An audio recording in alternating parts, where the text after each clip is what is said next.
Hello and welcome to my 6-day Christmas special series of Scilence, a podcast that gives women in science, technology, engineering and maths, or STEM, an opportunity to be honest and open about what it's really like surviving and thriving in an often male-dominated world.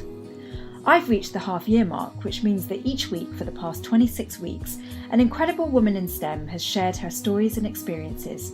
She may have been a public figure, the girl next door, or someone from a far-off land. What's special about Scilence is that all my guests have been deliberately kept anonymous and disguised to ensure that we're not distracted or even intimidated by her achievements or what she looks like. I'm Dr. Shanice O'Mara, also a woman in STEM. I studied mechanical engineering and ended up as a television broadcaster. Through my work reporting on some cutting-edge technology and innovation over the years, I've met some incredible females from a diverse range of STEM fields, and some of them have been brave and kind enough to share their personal stories with me on this show. These women have been doing groundbreaking work within the world of STEM, but what has been most impressive and inspiring for me is learning about their human side. Here are some of the best sound bites from across the first 13 episodes. It gets raw, upfront and transparent, and I hope what you hear in the next half an hour, over the next 6 days, resonates with you too. If so, please do subscribe to Scilence and maybe even leave some comments and reviews. I'd love to have your feedback. Enjoy. I think anonymity is useful in terms of making it a little easier to open up about certain things and maybe about how certain things made you feel. It's hard to speak up in meetings. I'm worried people aren't going to take me seriously. I mean, I've actually always been a bit of a tomboy growing up, so I've always kind of preferred hanging out with the guys. But now that I'm a professional and, I am very much in touch with my feminine side as well, more so than when I was a kid. So I like to wear feminine clothes, and I like to look nice and all of this sort of stuff. And so when I turn up, for example, on site, there is a big difference between, say, me and then male contractors and other specialists on site. So I think what I've had to develop is just that ability to make other people feel more comfortable and let them know that it's okay. You have to laugh at yourself at those moments. I haven't had a point where I've totally wanted to throw in the towel, but I've had times where I've had too many moments of feeling a little bit down about something and saying, okay, this is too hard, I can't do this. You have to have some self-preservation. If you feel yourself going through that, you have to walk away from something, but it's time to just step back and say, okay, my frame of mind is really important and I have to take care of myself. And if I feel that I'm challenging myself too much or I'm taking on too much, you just take a breather. I personally believe that's very normal. We're all human. We have a threshold. We can't be at the max all the time, constantly pushing yourself. What engineering lets you take things apart and look at things critically and even look at things that you wouldn't expect to be able to analyze like a machine, you can analyze like a machine. I suspect that at some point, a lot of the women who take this path, whether or not they're experiencing those kinds of situations, kind of internalize this idea that they have to perform extremely well. I also wonder to what extent that's just kind of the personality of the women who tend to make it all the way through. The women who make it through the gauntlet. Back in high school, my mom and I would get into fights because there were some nights where it was my turn to cook dinner for the family. And I would say, no, I have to study for my AP test. I have all this, high school classwork. Like, I really can't cook dinner tonight.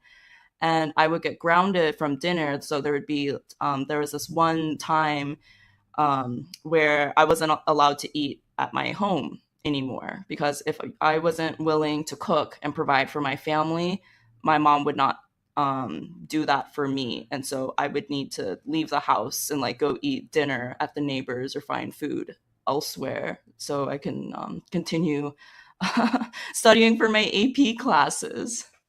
So I became very stubborn, I think, that way. And I remember very clearly that, okay, if you want to be able to excel at school, I just had to do the work. And from then on, I made sure I studied. I think I remember that very clearly. I just made sure I studied. I knew I wanted to be knowledgeable. I have a quest for learning. I love learning up to today. I feel like learning is like breathing to me.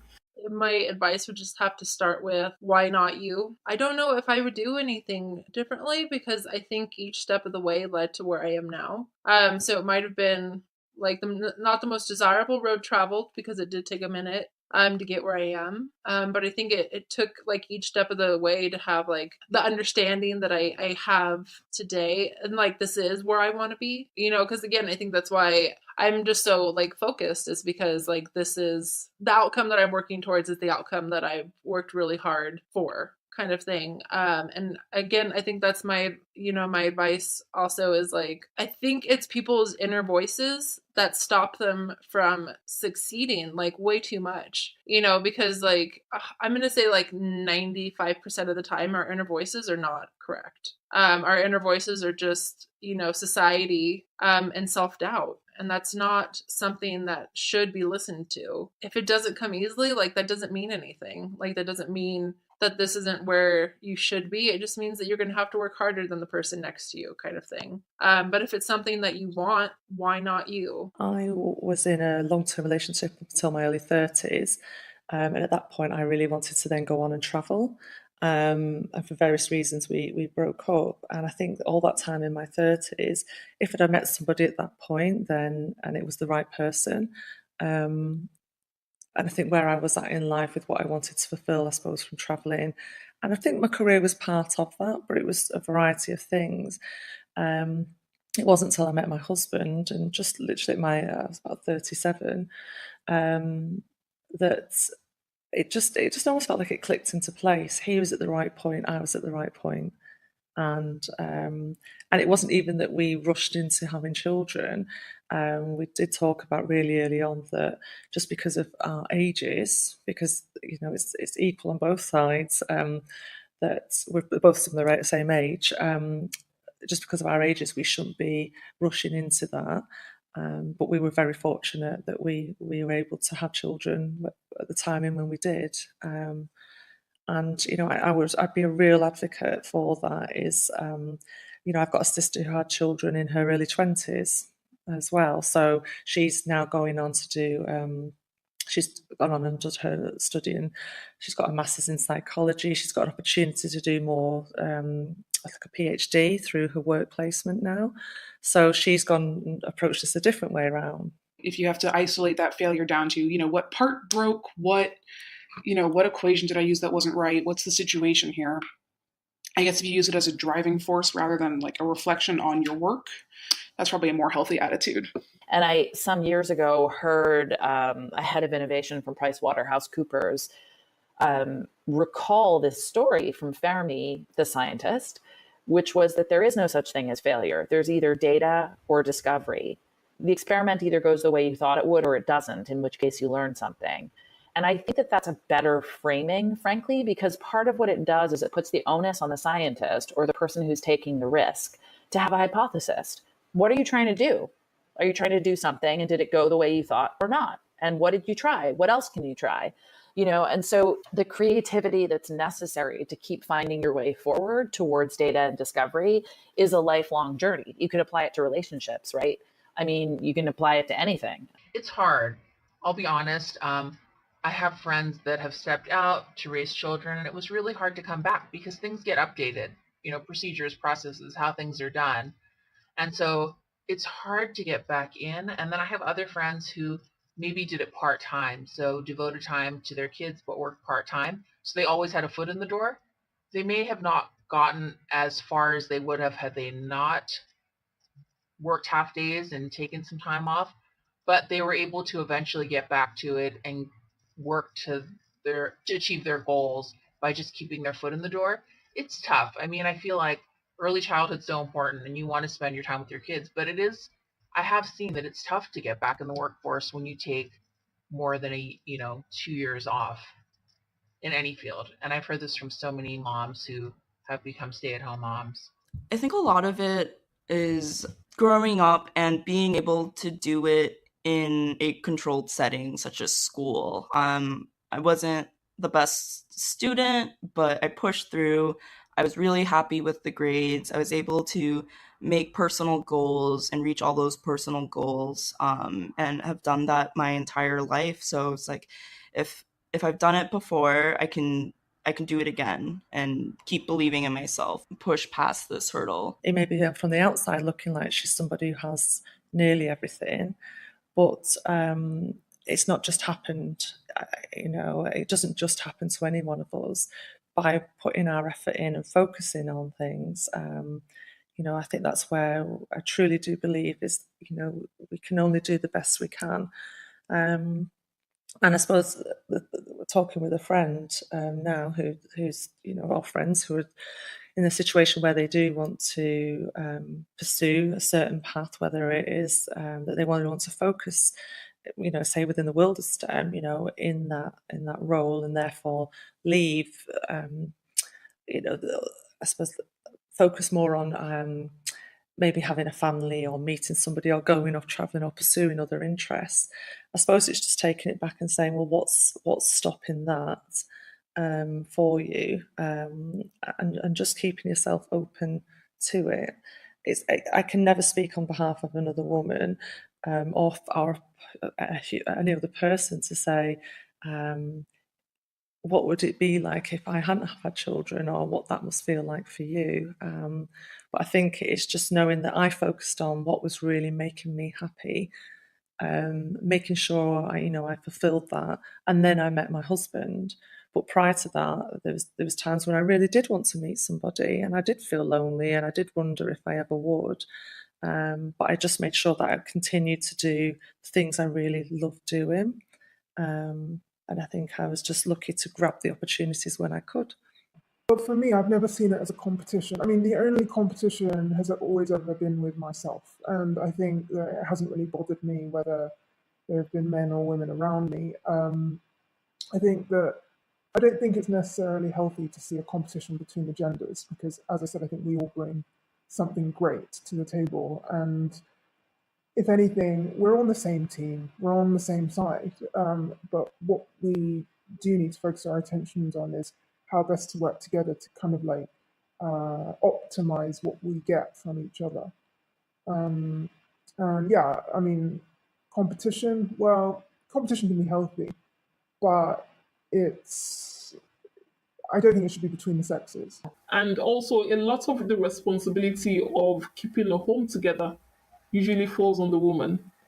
And I've found that women now, especially in this time, are actually waiting longer to have kids, to start a family, because we're starting to put our careers first now because we want to do as much as we can, so that if we were to leave the race tomorrow, by the time we come back, at least we can still keep up with our peers.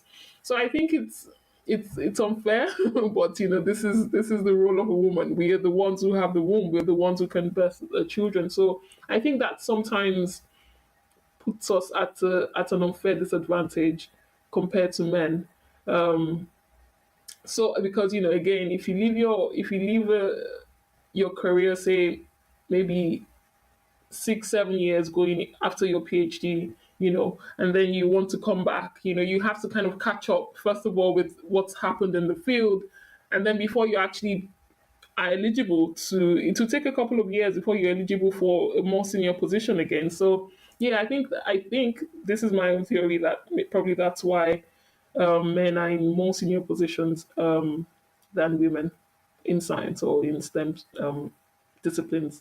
Because if you think I failed, that means you messed something up rather than this failed and what can I do to fix it?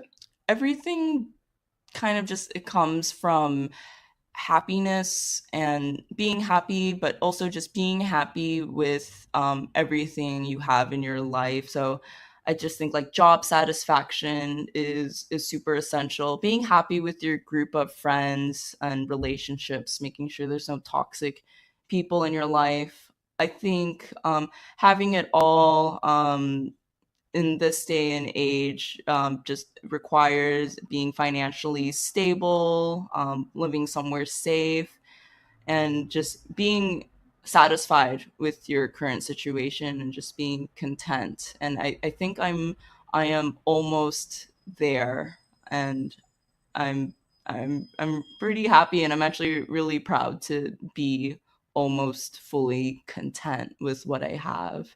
But I feel like the image of someone who quote unquote has it all, in 15 years from me and is an engineer is like someone who can manage to balance a healthy relationship with a job, with a family, with still having friends and doing social things. And I think what I've just created is more than there are hours in the day. It's a pretty impossible standard to live up to, but that's what the phrase makes me think of. It's one thing to enjoy it, and it's another thing to feel like you belong and you see people like you. I think it makes for an amazing environment if you have those two things working for you. Working on that, I do have a lot of anxiety, just the whole what we were talking about before with perfectionism and trying to reach that. But I just the I don't know, I have a drive to keep moving forward, and I think maybe that's what keeps me balanced. I do try and keep myself in check. I think having friends you can call when you're sad or stressed, and people you can rely on really help with all of that emotional kind of stress. But no, I'm not balanced. And so I think that's my sort of take on failure is I do think we need to allow people to experiment, but even the word experiment, I mean, this is the benefit of what the scientific method has given us. And I think if we could help young people orient towards what experimentation means, and you normalize that data and discovery is part of any experimentation, that's how we've ended up where we are. That's what progress is founded on. I still have a lot of confidence issues that I'm working with. So it's kind of the fake it until you make it. So I remember feeling some pressure. It was probably just internal, but like I remember thinking my physics teachers have put in so much effort, in office hours and like all the support and all the mentoring. Like if I leave physics, I feel like in some way I will be letting them down. And I found that was so misplaced. Like they've all gone through paths that took them to places they never expected. I had a physics professor who started out as a theater major. So you just never know which way. And I think, opening up a little bit about feeling pressures helped bring out their stories as well and their support. And I also felt like, going to this pretty good school, a lot of other friends had jobs lined up that were really high paying, were really prestigious. They're like, I'm going to be working at the top tech companies in the country. And I felt like I was nowhere near ready for that kind of commitment or to even know what I wanted to do. And I felt like everyone was sort of figuring it out in my social groups and I wasn't. So I felt pressure to like really do something with my life, but also to stay in physics. And I think it took me a little while to work through that. I totally agree. I totally agree with you. And what do you think it will take to help women not drop out? I think one, which is a little obvious, is for professors to be more encouraging and to not say things like, oh, well, you shouldn't be in this major, because that's kind of just a slap in the face, especially for a woman, of, okay, well, I guess I'm just not cut out for anything in science because I don't get this. But I also think it'll take, I guess, just family and friends of those people being more encouraging, even if the woman isn't blatantly saying, I'm struggling with my choice, I don't know if I'm cut out for this. I think it just takes some more encouragement. And so I try to do that with my friends or family members. I've always thought that a woman who doesn't shout too loud, but when she has something to say, it does have a lot of depth and a lot of substance to it. Those are the kinds of women that have always sort of made me look up and listen, because I really do believe that it's a woman that has something of substance to say that will make the greatest impact. I think I feel the same way with men as well, but just speaking about women specifically, when there's something of depth there, then it really does make me sort of sit up and listen to that. Just giving up a little bit of your time can really make a difference for somebody. No, I would definitely still recommend STEM to women, but I would encourage you to have a passion for it if you're going to do it.